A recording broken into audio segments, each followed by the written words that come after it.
నేటి వైశేష్యంలో భాగంగా మనం షష్టగ్రహ కూటమిలో ఈ రోజున మరొక 2 రాసుల గురించి, వాటికి ఏర్పడే విషయాలు, పరిహారాలు ఏదైనా ఉంటే వాటి గురించి తెలుసుకుందాం. ముందుగా షష్టగ్రహ కూటమి మనం ఇప్పుడు తులారాశి గురించి తెలుసుకోబోతున్నాం. తులారాశి వాళ్ళలో తులకి వచ్చే నక్షత్రాలను కూడా మనం తీసుకున్నట్లయితే చిత్త, స్వాతి, విశాఖ 3 పాదాలు. అంటే చిత్తలో 2 పాదాలు, స్వాతి 4 పాదాలు, విశాఖ 3 పాదాలు, అన్నీ కలిపి 9 పాదాలు మనం ఈ యొక్క తులారాశిలో తీసుకుంటాం. తులారాశి వాళ్ళకి షష్టగ్రహ కూటమి అనేది షష్ఠ స్థానంలో ఏర్పడుతుంది. అంటే 6 గ్రహాలు 6వ స్థానంలో ఏర్పడడం అనేది వీళ్ళకి జరుగుతుంది. అలాగే 6వ స్థానంలో ఏర్పడే షష్టగ్రహ కూటమిలోంచి 12వ స్థానాన్ని చూడడం. అలాగే 6వ స్థానం మీనరాశి, ఆ మీనరాశి యొక్క అధిపతి 8వ స్థానంలో ఉండడం. ఇది వీళ్ళకి షష్టగ్రహ కూటమి యొక్క పరిస్థితి. ఇది వీళ్ళకి ఈ యొక్క 29 మార్చి ఈవినింగ్ తర్వాత నుంచి కూడా అక్కడి నుంచి దాదాపుగా ఇంకొక 2 నెలల పాటు, అంటే ఆల్రెడీ ఒక 2 నెలల క్రితం నుంచి ఇది స్టార్ట్ అవుతూ వచ్చినా కూడా ఇప్పుడు దీని యొక్క ఇంపాక్ట్ 6 కలిపి ఒకే స్థానంలో కనబడుతున్న అన్ని నెమ్మదిగా చేరుతూ వచ్చింది. కాబట్టి ఇప్పటికీ దీని యొక్క ప్రభావాన్ని మనం ఇక్కడి నుంచి కొంత కరెక్ట్గా చూసుకుంటూ 2 నెలల పాటు ఉంటుంది.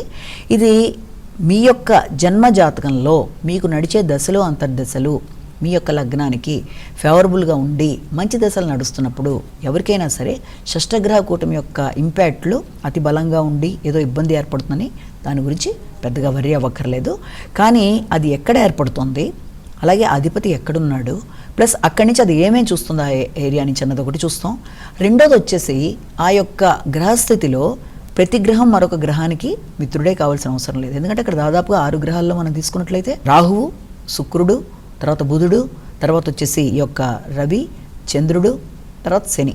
ఈ 6 గ్రహాల్లో కొన్ని గ్రహాల మిత్రత్వం ఉంటుంది, కొన్నిటికి శత్రుత్వాలు లాంటివి ఉంటాయి. కనుక ప్రతి గ్రహం మనకి ఫేవరబుల్గానే అందరి జాతకాలకి అన్నీ ఇవ్వవు. కనుక ఏవి ఎంతవరకు ఫేవరబుల్గా ఉంటాయి, వాటిని మనం ఎలా అధిగమించాలనే విషయాన్ని మాత్రమే మనం ఇక్కడ తెలుసుకుంటాం. దానికి సంబంధించిన పరిహారాలు కూడా ఏమన్నా ఉంటే అది కూడా చెప్తాం.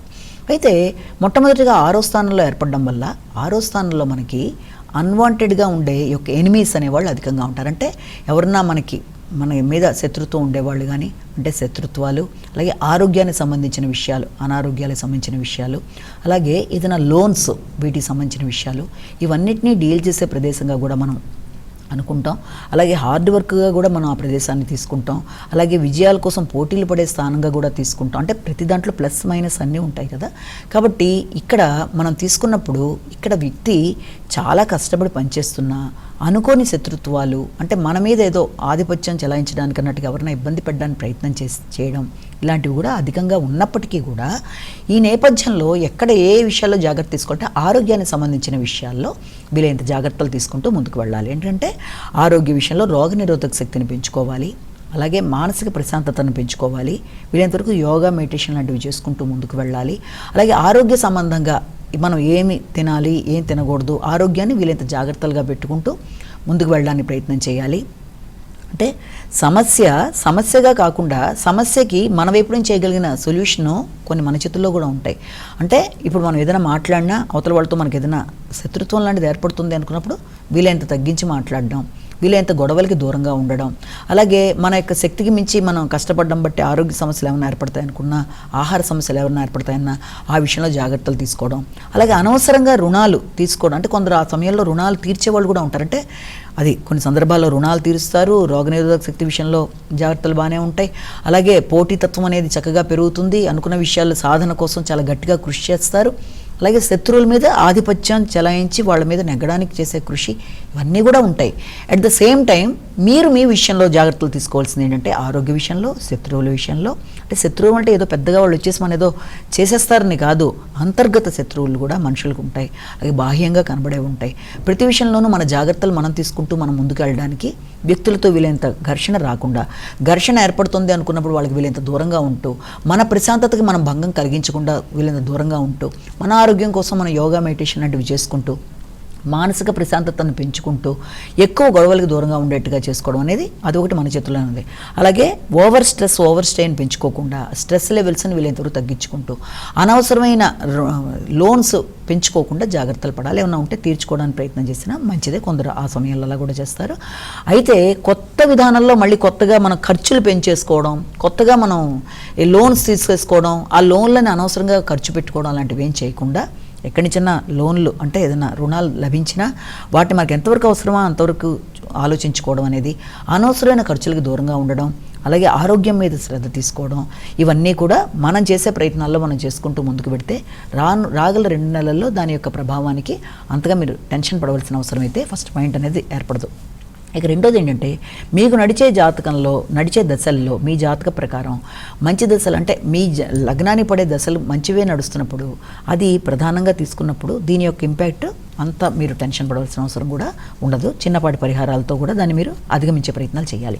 ఇక రెండోది వచ్చేటప్పటికి దాంతోపాటుగా ఏంటంటే, వీటికి సంబంధించి మనం ఏ రకమైన పరిహారాలు చేసుకోవాలి అన్న విషయాన్ని చూసుకున్నట్లయితే, ఆరోగ్యం విషయంలో మనం జాగ్రత్తలు తీసుకోవాలి, ఖర్చుల విషయంలో జాగ్రత్తలు తీసుకోవాలి, లోన్ల విషయంలో జాగ్రత్తలు తీసుకుంటూ మనం ముందుకెడతాం కనుక వీలైనంత వరకు క్రీం అచ్యుతానంద గోవింద అనే శ్లోకాన్ని పఠించుకోవడం అనేది చాలా అది కూడా వం క్రీం అచ్యుతానంద గోవింద అనే శ్లోకాన్ని పఠించుకుంటూ ముందుకు వెళ్ళడం.